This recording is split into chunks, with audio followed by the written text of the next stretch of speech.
Greetings and welcome to Flanagan's Ecologic. I am your host, Ted Flanagan, and today I've got Tom Szaky here with me. He is the founder and CEO of TerraCycle, headquartered in Trenton, New Jersey. His firm recycles the unrecyclable, I think it's fair to say, from soiled diapers to cigarette butts, all manner of plastics, and even chewing gum. He has a nonprofit foundation, the TerraCycle Foundation, which works on upstream stream pollution prevention. They've taken millions of pounds of garbage out of rivers and canals before they reach the ocean. Fantastic stuff. Tom, welcome to the podcast. Thanks for having me. And tell me, is it true what I said that you can actually recycle soiled diapers and cigarette butts? Oh, absolutely. We do it today all over the world. In fact, I would say almost everything in the world can be recycled or is technically recyclable. So you just started blowing the socks off my local recycling program here, which is just basically glass and aluminum and some cardboard. You're covering the gamut. That's right. And look, I think to be fair, right, to our local programs, what really makes something recyclable locally is not whether it can be, but whether it's profitable for a garbage company to bother recycling it. That's it. And that's why your cardboard aluminum can is what you can collect in your blue bin. We solve this stuff by figuring out the economics. Love it, love it. I think as I did a little bit of digging on your career, your illustrious career, uh, you grew up in Hungary. You came to America. You came to actually no, you came to Canada. You came to Toronto, and I think you were struck by somebody throwing out a large television set. Is that right? Yeah, and like to give context, right? I was born in the early '80s in Budapest, so still under the Iron Curtain. You had to apply to the state to be given the privilege of getting a television set, which we never got one. And if you did get Ah, one, it would have been black and white, probably with one or two state channels. This is back under the Iron Curtain. And I remember like every Friday in Toronto when I was like 8 years old, it was garbage day and people would throw out these televisions. And like my dad and I picked one up, plugged it in. It was in frickin' color, it was unbelievable. And it's amazing. It sort of opened my eyes to this huge amount of value that we voluntarily give away every day. yeah, that's incredible. Good context. And then fast forward, you went to Princeton and got involved with vermiculture, right? Isn't that worms and composting of food waste? That's exactly right. I was thinking in Princeton. I mean, think, mind you, utopian sort of mentality on how can business be a tool for good? How can profit not be the reason business exists and maybe more an indicator of health? And like I was really thinking about like conscious capitalism, whatever moniker one wants to put on it. And I fell in love with the idea of waste. First, starting as worm poop.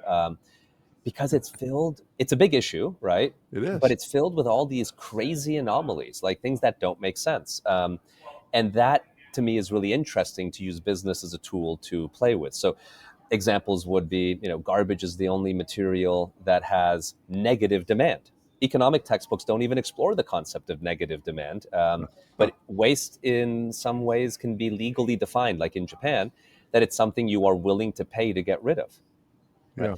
And there's all these other anomalies. So that was this fascination. And the first sort of project, if you will, the first sort of business manifestation was taking organic waste, feeding it to worms, taking the worm poop, liquefying it into a tea, and packaging it in used soda bottles. And that was what TerraCycle was for our first 4 or 5 years. And you realized at that point, I think you dropped out of Princeton. You said, "I've already found my career path. Thank you very much." Is that That's is that right. right? You were just ready That's to ex- go. I was. I mean, look, I fell in love with entrepreneurship at a very, very early age, and I love school. Don't get me wrong. Like, I Yeah. really Yeah. cherish academics and learning and so on. But when you like, and you're ready. I sort of felt that by the time I even got to Princeton. So I was just starting to look for ideas, and it was a natural step because I felt like I was ready to jump in, feet first. Fantastic. And you said you did the vermiculture, the composting for 4 or 5 years. What was the next step? Yeah, so it's this interesting thing, right? So again, we started always wanting to solve for waste. It was never about being a fertilizer company. And And worm poop in a soda bottle was the first version of that. But what we started realizing as we grew and we became a more sophisticated, small, but, more thoughtful consumer product company, selling to Walmart and Home Depot and all these places, is that as a consumer good company, you make your business hero your product, as one should. And even if the rule was it must be made from waste, we would pick the very best of the garbage. We would feed the worms certain organic waste, not other organic waste. We would use soda bottles, but maybe ones that haven't been crushed or damaged, right? That still had a good shape. And that's because we were making the output the business hero. And we realized that that was a highly limiting approach, because we would never really deal with garbage at its core, which is smelly, gross, nasty in the flesh, right? Yeah. So we had to pivot. It was a very painful pivot, half my board didn't like it. I almost got fired in the process. Like, it was a traumatic pivot, but we had to metamorphosize from making the product the business hero to making the garbage the business hero. And that really unlocked what TerraCycle is today, and so sunset our adventure in worm poop. Right. Right. Well, now, is this when you sort of get involved with Loop, or am I going No, too? Loop is another decade or so Okay. after. So about 2001, I would say two was the idea. Maybe 2003, we started selling worm poop. And by 2008, we were in that transition. Yeah. And Loop was almost exactly 10 years later. So okay. So then I jumped forward a little bit there, No but I worries. shouldn't have. But how did you make the garbage the hero of it all, or Yeah, the focal point of it all, as opposed to the products that you were developing? it's a great question. So when we were making products, it was like, we want to make a bird feeder, example, and what type of garbage can we make it from? Or we want to make we're lawn and garden focused at the time, so like a rain barrel. And then Yeah. what type of garbage do we want to make it from? And maybe we use wine barrels to make our rain barrels. So we were working backward from the finished product into what waste we could source. Hey, we want to make a cork board. Okay, maybe wine corks could work well for that. Like, that's how we did it. Yeah. By making the garbage the hero, the starting point was, there are cigarette butts, or there Yeah. are juice pouches, or there are whatever, yogurt cups that aren't locally recyclable. Yeah. How do we collect and then do something good with them? And the essence of that was first, and we've always really thought about this, I sort of call it step back innovation, like taking a step back and understanding the reason things are the way they are, instead of just accepting and then innovating from there. So the step back in that meaningful transition was, what really makes something recyclable? And I'll highlight this because it's a cornerstone of the thinking. And it's problematic because, as citizens all over the world, we project recycling similarly to a public service like healthcare. And the idea of healthcare generally is, if the cure exists, you will get it. And if the cure doesn't exist, then the only way to get it will be R&D, development, invention of the cure, and then you'll get it. It's not about the cure is cheap or expensive. Now, I know in America maybe a little bit, but generally speaking, that's the idea of a public service. And the problem is, recycling is projected that way. We feel about it like that. And so one would say that a cardboard box is recyclable because it can be, and a toothbrush is not recyclable because it cannot be. The reality, though, is all garbage service everywhere in the world is carried out by for-profit garbage companies in the end. And there is no law anywhere in the world, like there is a Hippocratic oath in medicine, there is no law in waste that you must recycle what you collect. So your garbage company picking up your blue box could just throw it all away in front of you, and you would have no recourse, legally speaking, whatsoever. Yeah. As a result, what makes something recyclable is simply if the garbage company can make money. Yeah. And Yeah. that's the driver. And so that realization for us, when we put garbage as the business hero, suddenly said, well, to recycle anything, you have to solve the economics first. Because that's what makes a toothbrush or a cigarette butt not recyclable. It's not because it can't be, it just, Yeah. you wouldn't make money doing it. It costs more to collect and process than the outcomes are worth. So how does a cigarette butt become a profitable thing to recycle? Or Great question. repurpose, or repurpose maybe? Yeah. So, okay. So the solution first is we got to collect it, all right? And collection, every waste stream is different, behavior. But a cigarette butt you can collect in either cities where there's a lot of traffic, more in urban areas, not in sort of, where people live, like where there's bars and clubs. And then there's big hotspots like cruise ships, Navy vessels, casinos, right? Every waste stream's like this. Like a hotspot for tennis balls would be tennis courts, right? Yeah. And so there is a lot of that, but you have to get it. And there's some cost to that. Then the process is different for each waste stream, but cigarette butts, we shred them, separate the ash tobacco paper, compost that, and take the filter, and that's a plastic and can make plastic products. The problem is the cost of collection and processing is much more than what we can sell the plastic for. So then we think, who are stakeholders that would care Yeah. to fund cigarette recycling? And that could be, in that example, the tobacco industry. They have a big problem, with the fact that their butts are not recyclable. So that's a funding source. It could be the retailers that sell it. It could be places of high consumption, like casinos funding it, businesses funding it for their smoking centers, whatever. There's places where you can tease out that money. Yeah. And the secret to teasing it is how do you make sure that it shows as much benefit to invest there versus something else? Right. Yeah. So if let's say you had a distribution center selling Ted's products, and let's say you had, what is it, average of 20% of Americans smoke. So you had, 20% of your staff is smoking. I might come to you and say, do you want to buy cigarette recycling? And that's going to make your staff happier. And maybe that would elongate their tenure with you. Very interesting. So you're now, well, let's talk about what happens to the cigarette butt. I mean, you mentioned the plastic, ultimately, the filter is plastic. Yeah. What does that turn into? So once Or a you've lot of different separated, products, maybe. yeah, well, let's pick. Why don't you pick two other random waste streams? But cigarettes could be one. What other two would you like? And I'll Well, the sort of diapers, blows me away because Okay, diapers. Yeah, and what you mentioned, juice packets, that juice are pouches. Sure. Okay. all those multiple layers that come Yeah. together of stuff, Yeah. materials. So let's take each of those, right? So Yeah. let's first highlight each of those have different points of how you collect them. Diapers could be nurseries. You got to get to places where there's diaper consumption, and that would be half babies and half adult incontinence. So elderly care facilities, places with a lot of inpatient, work. Juice pouches, schools, right? Kids take them in lunch and take them to school. So what I'm trying to highlight there is the how you collect is meaningfully different on these three waste streams. Yeah. Then once go ahead, sorry. No, you go ahead. I'm dying to ask lots of questions, but continue. So then once you've had it, so the cigarette butts, we shred them, sterilize them, separate the ash tobacco paper. Those are compostable, so they go to appropriate composting. And the filter is made from a polymer or plastic called cellulose acetate. That can be made in a whole range of applications. For example, your eyeglasses that have a black plastic frame, that is cellulose acetate that makes the frame of your eyeglasses, if they are in fact plastic, the way they look to me. But it could also be an ashtray. There's one around here somewhere, but I don't see it now, but it could be made from that material. So we find end market applications that can use that plastic to make finished goods. We don't make finished goods anymore. If you said something like juice pouches, you said multi-layer, right? So those we collect, we shred them, and we have to clean off the residual juice on the inside because it's sugary liquid, and that isn't good for the recycling process. Yeah. So we clean it off, and then we create what we call a compound plastic, where we mix all those layers together. We add some additives to it to make it marketable. An additive could be color, could be something that affects its melt flow or bendability characteristics.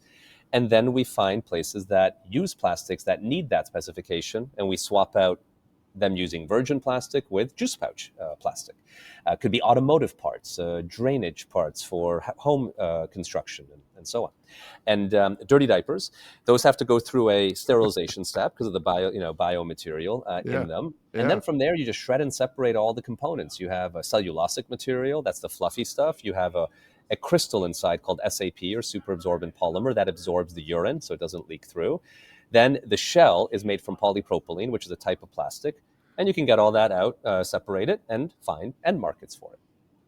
Amazing. And that's amazing. You could rattle off three other super random things, and there's three others. Well, here's the follow-up question. I mean, how many products like that are you recycling?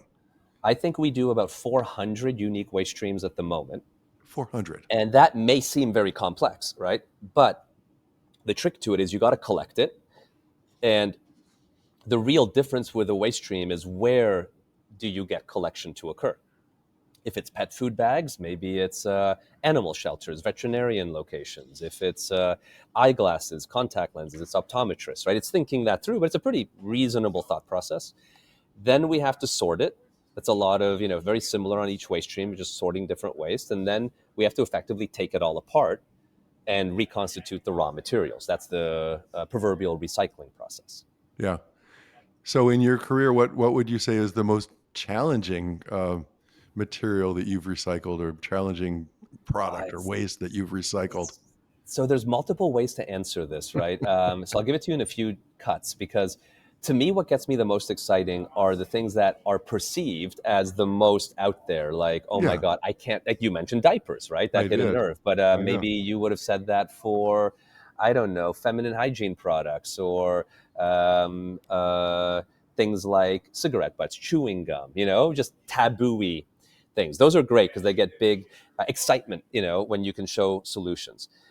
The the precise answer to your question is much more boring though, which is the things that are the technically hardest are things that might have regulatory burdens, right, where yeah, laws prevent that from being processed today. A good yeah, example is it's not legal to use recycled content in pharmaceutical packaging for frankly no good reason, because yeah. you do have food grade recycled content. So there could be regulatory prevention, or another not so inspiring example is where you can't tease out the funding. Maybe Yeah, it's a yeah, waste stream that just no one wants to pay for. right. Construction waste would be a good example where it's just no one really wants to foot the bill to see that stuff actually get recycled. Yeah. And so you basically just can't do anything in those markets, right? Well, yeah, because the gas or the petrol that makes the engine actually function is the money flow, right? Yeah, And maybe yeah. here's a really simple way to think about it, right? If we talk circular economy, and recycling is this idea of how do you go into a circle. Hmm. Imagine if I put an object in front of you. Let's just do a cup, right? And I wanted you to go take that cup and imagine it's dirty, right? So I wanted you to clean it and then refill it and drink from it, right? Um, I think there's only two ways I could get you to do that, right? One is, well, maybe three actually. So one is the cup I put in front of you is so awesome, right? It's made from solid gold that you go, oh my God, best thing ever. Give me another one, right? You'd happily clean it and enjoy it because there's so much intrinsic value in it, right? Mm-hmm. So that's one. The second is, what if it was a really nasty, shitty, plastic cup, right? Like worth 5 cents.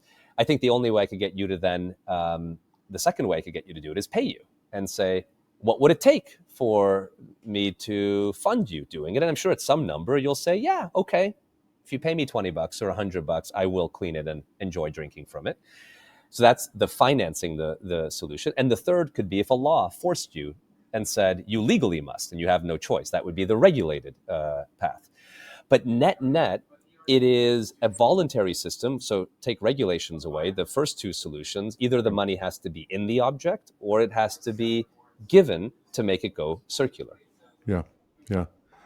Boy, oh boy. So now you mentioned that you're not making any products anymore. I mean, obviously you No. started off with the vermiculture and the Yeah. compost. At this point, you're just, well, I shouldn't say you're just. It's not just. I can see a Yeah. lot of thought has gone into this, and a huge amount of effort has gone into dealing with all these different materials. But now you're basically refining a material and then selling it off to a company that's manufacturing something else with it, right? Yeah, in our recycling division. The end point is when we have taken that object, Pass it on. recycled 100% of it, and that those materials then are used by other manufacturers to make whatever they want to make with it. That is, I would say, 95% of how the waste leaves are building. Yep. 5% of the time, we will actually hire a manufacturer to make an object, and then an object may leave. We never ourselves are the manufacturer. And that 5% example is typically when, Mm. let's say, a company who we're recycling, I don't know, toothbrushes with says, I want a playground. Then we may go find a playground company to take the toothbrush plastic and make it into a playground, versus just putting it out into the open market. Now, I don't want to leave products till we've talked about shoes, Yeah, because totally. it sounds like you're taking the foam from Asics sneakers or running shoes and somehow reconstituting that. And what am I right Yeah. about that? You absolutely. So I'd say in the world of recycling, right, the very best version of recycling is when you make that object right back into itself. Yeah, The quintessential soda can to soda cans or soda bottle to soda bottle. Like those, that is the highest standard. That would be called closed loop recycling. It's important to note 99% of all recycling, including what TerraCycle does, is where you go from the starting object, let's say like photocopy paper, to something less exciting, like, let's say, newspaper. And then you go from, say, newspaper to something less exciting like toilet paper, because materials degrade through that process. But closed loop is that very highest standard. And Huh. we are very proud every time we're able to launch a closed loop solution. We've done, for example, with Pilot pens, the world's first pens, from used pens all the way to ASIC shoes. The example you're referencing Yeah. is their first shoe made from itself. So what happens is, when you buy the shoe, it's the ASICS Nimbus shoe. It's that particular shoe. You can, when you're done with it and you've worn it out, you can send it to TerraCycle to be recycled. And instead of making it into something else like track and field surface, we take it apart, reconstitute it in a way that ASICS, the shoe company, can just make another version of that exact shoe from it. Cool. And then they mark it as a. Do they Closed loop mark it shoe. as a Yeah. closed loop shoe? Yeah. And Yeah, people in can try that to one, get I it. think it's over 85% of the shoe is closed loop. To be very fair to the example, it's not 100%, but 85% of it is the old shoe, and that's how they market it. It is their first closed loop shoe ever. In fact, for the Paris Olympics, the Japanese and Australian athletes, that was their official shoe. Congratulations. Thank you. Yeah. Is that material then less expensive for them to manufacture with than the old way that they used to do it, or does it bear a premium? Excellent question. And that you're really, I'm thankful you're asking it that way, because you're addressing the only thing that matters, economics. And the direct answer is no, it's more expensive, It is more right? expensive. Yeah. Mhm. Because if it wasn't, this is how shoe companies would operate all day, Yeah. right? Yeah. Companies are really great at chasing efficiency. Yeah. And linear or disposable consumption is very efficient, right? It is just so cheap to extract material, and it's cheap because we only pay for the direct cost of extraction. We don't pay for all the indirect costs or externalities, right? We don't pay for rejuvenating the environment after all the destruction. We just pay for the farming or mining, Right. right? But we Yeah. don't pay for all that other stuff. That's why it's so cheap. And so Yeah. for us to be able to get these solutions to work, we have to convince companies to pay extra to enable this to function. So I am really, really impressed. It's so great to talk to you about this. TerraCycle Foundation. Yeah. I guess you were just making goo gobs of money. No, maybe not. But you decided to create a nonprofit foundation to address Yes. ocean pollution, which is an Yeah. incredible problem, right? Tell me how Yes. that came about. Yeah, and to be very fair, it wasn't that, I mean, we've grown for 25 years, but it wasn't because we're swimming in profit. In fact, all of the profit that we have generated in the company, we've invested into reuse. Close to $50 million has gone to reuse. I've never gotten a dividend myself. It has all been in that way reinvested. Mm. The foundation is something different. Because what we realized is that the TerraCycle model works very well because it's all about money flow in rich countries. We're in 20 countries, but they're all Yeah. rich. Canada, Yeah. US, Australia, Japan. These are all top GDP markets. And I come from Hungary, which is not a rich country. And I've been always thinking about, how do we go into the hundreds of other countries that are not, Yeah. as fiscally strong as Germany or the UK and so on. Mhm. Mhm. And we couldn't figure it out through a for-profit model because we couldn't get the fiscal flow established. And so we entered Thailand through a nonprofit model, with the key difference that we're not asking it to be self-funded in Thailand. We're getting global philanthropies from the PepsiCo Foundation to the Audi Foundation and others to fund the work in Thailand. We're able to move money from other geographies internally, and that has been the funding mechanism. Important side note, by the way, is the difficulty in the foundations is, for every $1,000 people invest into for-profits, they invest one into a foundation. It's 1,000 to 1 funding gap. But nevertheless, our hat is out. You can help our foundation by buying a bracelet made from ocean plastic or different things on the website. But nevertheless, the work is to address high-risk litter. Yeah.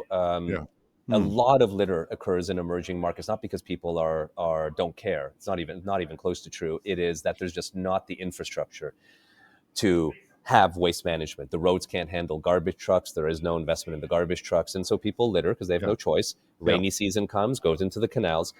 And we run today Bangkok's biggest canal cleanup system, pulling out millions of pounds of this type of waste annually. That's fantastic. And everything from toys to motorcycle helmets. I read Dude, we get a pallet of motorcycle helmets a week. It's nuts. I just don't get it. But yes, a pallet of motorcycle helmets are pulled out of the river every week. That's incredible. And then, I read on your website that 80% of ocean wastes flows in from rivers. So It does. you're going to the river, you're going to the canal, you're going upstream from the ocean to collect these materials before it even gets into the ocean. It's exactly right. We've done a lot of work on direct ocean plastic. We have a lot of friends who are doing that as Yeah, well. Great organizations. yeah, The further into the water you go, the logarithmically more expensive it becomes, I would right? think. I To would think. clean it Yeah, up, yeah, because the stuff just goes from big, object size, which is easy to pull out, like in a river, in a situation that is freshwater and is very controlled. You get it all coming through a funnel, which is the river. So we put these sort of funnel traps down, yeah, so it's very easy to accumulate. The moment it goes into the ocean, it disperses in salt water, which degrades things faster, yep. and it becomes like a mush, which is much harder to extract. So we said, look, our claim to fame on the foundation is we're the most economic, most cost efficient aquatic cleanup system in the world. And that's what we're really focused on, is how do we just get as much out with as little, dollar per kilo as possible. And we felt like rivers is a great place to achieve that. And you mentioned you started off the TerraCycle Foundation in Thailand. That's right. I was curious about why Thailand, and then what other countries are you working in You now? know, um, to be very honest with your question, it's Yeah, because that's where the funding that we were able to get wanted it to go, right? directed I you. Yeah, think, let's just be clear, money is what moves things, for yeah, better or worse. I think it's yeah. just how the chessboard functions. All the chess pieces are somehow influenced by money flow. And so when the funders, we were, the first funder was the PepsiCo Foundation, said Thailand's a priority. We're like, with bells on, Bangkok, off we go. And Yeah. there we are now. And as we raise more capital, we'll ask the funding, because in the end, I don't really care if it's country A, country B, or country C. What I'm here for is, how do we get as much done as quickly as possible? Yep, yep. And now with the foundation, you are creating some products, or maybe you're not the manufacturer, but you're taking the material and creating bracelets and flying discs that I always call frisbees, but that's probably a Yeah, and exactly. This is like that 5% example where, yes, we okay. work with Yeah, a bracelet manufacturer, a frisbee manufacturer, to turn some of the waste we collect into those objects, simply as a fundraising tool. A lot of folks like supporting the foundation by buying a yeah, $20 bracelet or $20 yeah, frisbee. And you know what? That's a great way to raise money from individual donations. Um, yeah. and that's what that's for. Now your website, as of last week, suggested that you had saved, or you kept 3,263,418 pounds Yeah. of garbage out of rivers and waterways. You got to feel good about that. It does. That's the nice thing about purposeful business, is that you get Yeah, such a, not just sure monetary benefit, not in the foundation, of course, but in, like, in the for-profit side. yeah, But it's that feeling that you're like doing good. And that to me is what attracted me 25 years ago to purposeful business. I was very uninspired. One of the first classes I took at Princeton was Intro to Economics, and the professor gets up on stage, yeah, asks this incredibly appropriate opening question, which is, what's the purpose of business? I was hoping for something amazing, like make the world better, and it was, no, maximize profit to sure, shareholders. sure. And to me, I think profit is an indicator of health, critically important. If we're not healthy, we are not able to do anything, right? Yeah, yeah, And we won't be around. But if we're healthy, the point isn't health. We're not like here to be healthy. We're healthy to do stuff and to ideally make the world better, right? yeah. And that, I think, business has the ability to do that. I totally agree. I totally agree. Now, you have been you have been appropriately recognized, which, to your credit, United Nations, Fortune, and Time magazines, clearly making just an incredible impact. And I'm sure that your staff is as proud as you are of what they're Yeah. doing. Is that how many people do you have, and what's sort of their sentiment? Are they lifers? Are they with you because they've found this alignment between what they believe in and making some money to be able to pay the Yeah, bills? I think so. I think, for us, what I'm really proud of is we're about 400 employees, full-time employees around the world, half, say, here in the US and half across 20 countries. Um, the nonprofits say another 30 folks on top of that. Mhm. We've been growing for 25 years. So we have the right, like from a business point of view, we're doing what we need to do. We're about Yeah, 100 million in revenue. You got all those good things. Um, but the people here, we have an above average tenure, yeah. Good because thing. there's all this purpose. Yeah, We are able, there's a mission, it's not just yeah, profit, profit, profit. Yes, we have to be like, if you worked here, it's not we are very focused on making sure we're profitable, that we are able to, always continue to be bigger, tomorrow than today. So there is that like hard work business rubric, that has to be there. But it's for how do we become bigger in our mission? How do we do more? Which is why we've taken, our profits and not just paid out people, but put it into investing in what the future could be, like reuse and other interesting things. Good stuff. Good stuff. Tom, I was going to say what's next, but I think you just got to carry on, man. You got to, Well, yes, and to us, I think it's this huge focus on reuse. It's yeah, how do we shift from recycling as the best solution yeah, to waste to reuse? It's learning from the past in a yeah, world where we darned our socks and cobbled our shoes, and yeah, motor oil to milk came in reusable vessels. I think there's a lot of learning yeah, that can be implemented in a modern system, and that's where we are putting all our chips, and ensuring that we can help steward that in some way. yeah. It's got to be, as we've already mentioned, it's got to be hugely fulfilling. What do you do to maintain balance in your life Well, for me, after outside of mind work? you, yeah, after 25 years, I feel very balanced, and this is Yeah, entirely because of my family. I have a wonderful wife and four small kids, yeah, from 2 to 10 years old, and my evenings and my weekends are for them, and that creates this wonderful balance between what the day job here at TerraCycle is, and and just having enjoyment, yeah. and all those good things. Yeah, you're thriving. It shows. It shows just looking at you and hearing you speaking. Thank you for what you're doing Thank you. for the earth, for sustainability. Thank you for being on the podcast. It's been a real pleasure for me to meet you. Oh, thanks for your time. Really appreciate it. That's it.